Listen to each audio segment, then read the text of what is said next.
Pouvoir utiliser la puissance de l'océan et l'énergie des marées pour produire de l'électricité, la concrétisation de cette utopie a vu le jour en 1966 entre Dinard et Saint-Malo dans l'estuaire de la Rance.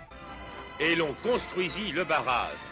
Entreprise hardie avec en premier lieu sa phase de travaux préparatoires, la plus spectaculaire peut-être, la mise en place de deux immenses bâtards d'eau de 20 mètres de haut, entre lesquels il fallait assécher un lac de 10 hectares où allait se construire l'usine proprement dite. Il est 15h01, moment capital dans l'histoire de l'usine marémotrice de la Rance.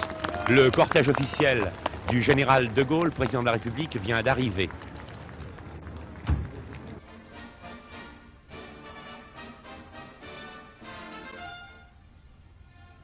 Voici que cet instrument tout nouveau de la production s'installe dans notre Bretagne, dont le développement est largement commencé et sera activement poursuivi jusqu'à en faire une des régions essentielles de l'expansion.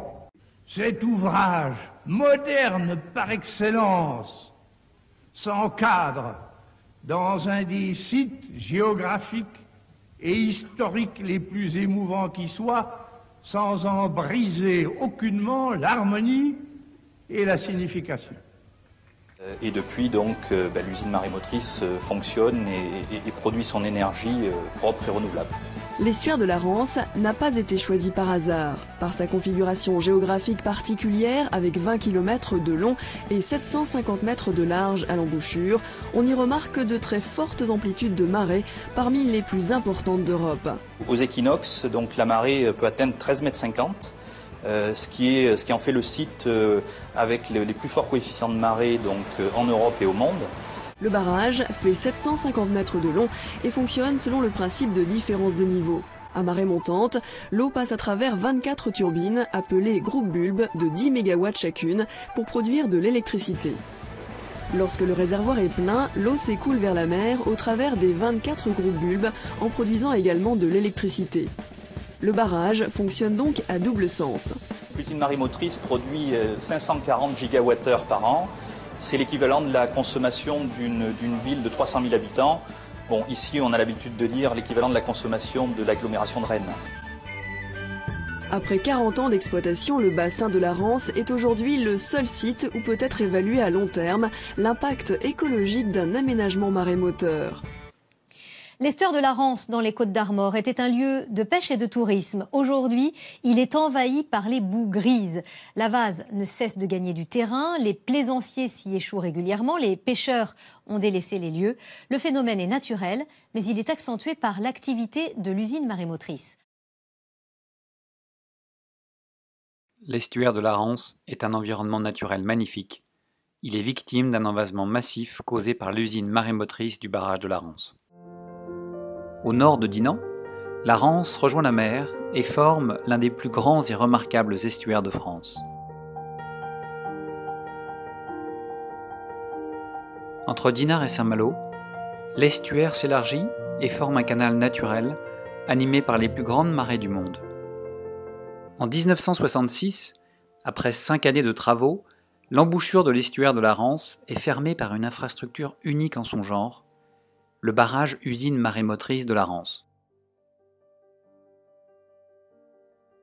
Depuis 50 ans, cette centrale, exploitée par EDF, produit une électricité verte grâce à 24 turbines qui exploitent le courant des marées. Le coût de cette électricité est aussi faible que celui d'une centrale nucléaire.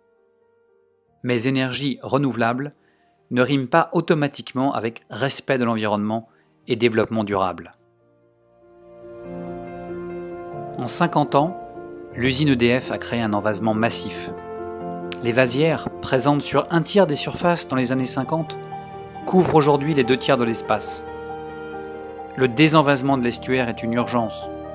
Le plan de gestion durable défini par Rance Environnement et ses partenaires requiert que 150 000 m3 de vase soient enlevés chaque année pendant 5 ans, puis 100 000 m3 par an pendant 20 ans. La mise en œuvre de ce plan ne renchérirait que de 10% le coût de l'électricité produite par l'usine marémotrice, qui demeurerait ainsi l'une des énergies vertes les moins chères de France. l'envasement n'est pas seulement une pollution, il conduit inéluctablement au comblement de l'estuaire et au recul de la mer. Des plages de sable ont déjà disparu, comme celle de la ville Gers. Si rien n'est fait, l'estuaire de la Rance pourrait être partiellement comblé d'ici 30 ans.